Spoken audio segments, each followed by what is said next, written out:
Mga kababayan, yan po ang aso namin na husky. Yan, mayroon pong mga sugat. Yan, yan po. Mag-comment po kayo kung anong dapat namin gawin dyan para naman gumaling siya sa kanyang karamdaman. Yun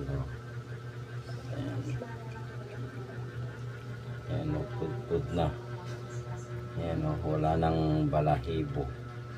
Ayan mag-comment po kayo kung anong dapat magandang igagamot yan para gumaling naman tong aking asong husky. Yan po ang aking husky. Yan. Ay kung gusto nyo pong tumulong sa amin, mas maganda para may pambili ako ng igagamot ko dito sa aking husky. Ayan. Ayan po. Tapos mayroon din akong isang aso na isa. Yan, ipapakita ko sa inyo yung aking asong isa dito.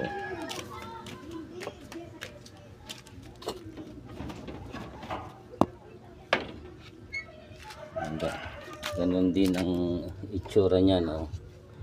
Yan, no? Yan po ang aking aso na may mga karamdaman.